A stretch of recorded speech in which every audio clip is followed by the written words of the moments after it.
Welcome to iSex Ed. This is the Cliterati, Annie and Sharon, and we're hoping to take you on a journey of self-discovery and the discovery of your partner and all sorts of sexy things. Learning stuff. And we've got a hat over here, which has got a variety of different subjects in.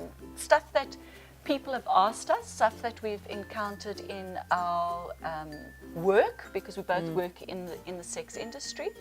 And hopefully we'll be able to teach you some of the stuff we've learned over the past couple of years.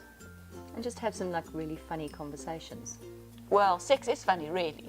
So that's where this came from, was just we sit and have these conversations over coffee and in public places, and people just look at us and go, "Roar," you know. So we thought, let's do it properly and actually like film it. Yes. So one of the things that I've always found odd about sex is that it's, you know, I heard this saying which said it's very much like sport.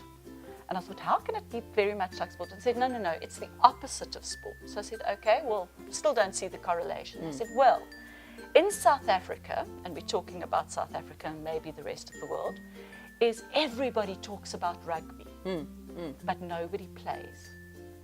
Okay, and everybody has sex, but nobody talks, because we're still in this world where it's full of taboo, and you know, you're not allowed to.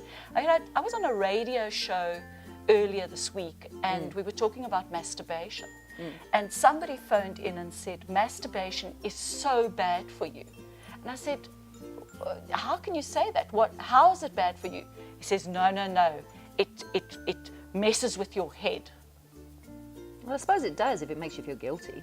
Yeah, but I mean, it's just, you know, that's the kind of thing that I think this show has got to bust, because, you know, you're not going to grow hair on your arms, you're not going to go blind, you're not going, on your palms, should I say, you're not going to go blind, you know, that's the kind of stuff.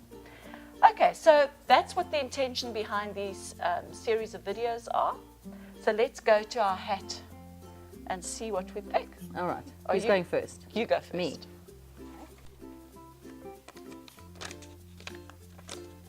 Ooh, Kama Sutra pop-up pics. Okay, so the Kama Sutra pop-up pics is a book that we're going to show you in a little while, and which I love.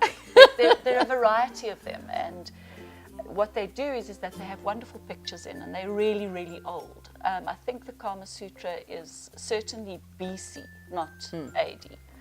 And this book that we're going to share with you just now is a pop-up book. So it's got, you open it and then all these things pop up and do I've their, seen it. do their bits. It's absolutely hysterical.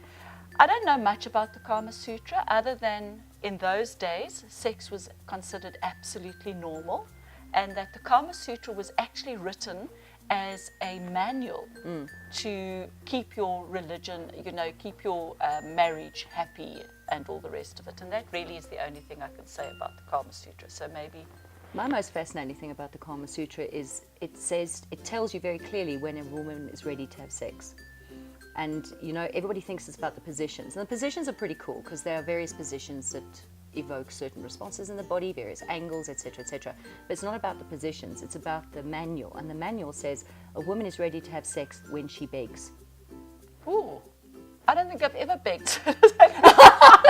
So you shouldn't have had sex. But that's actually really true, because we were watching an episode of a comedy program the other day, myself and my husband, and there was one part where he starts saying no to his wife. And it was really funny, because he really wanted to have sex, but he started saying no to her. And they were doing it from a very manipulative point of view, like he wanted her to be sort of gagging for it. But if you really have the sexual skill sets, you actually can make a woman beg for sex, and then she's fully receptive to all of those positions in the Kama Sutra, etc. But you need to have the skill sets, otherwise she's not going to be begging you. Look, I must just say the one thing about the Kama Sutra is those positions. You've got to be very supple. You've got to be a gymnast, I think. Yeah, because Olympic grade for some of them, like upside down and sideways, and I think that's showing off. And they've been around for 5,000 years, they still work. We just know more about it now. We know that this is A-spot stimulation, this is G-spot stimulation, this is clitoral stimulation, this helps you do X, Y, and Z. Whereas before it was just a practice, like a yogic practice. You just hit the positions and did the thing because it was normal and taught. The other thing is that there's a magazine which won't allow Kama Sutra products to advertise in them because the Kama Sutra is the devil. So got to get over that at some stage as well, because it actually has nothing to do with religion, but everything to do with a sex manual. And really, let's get over ourselves already. Let's get some guidance. Yeah.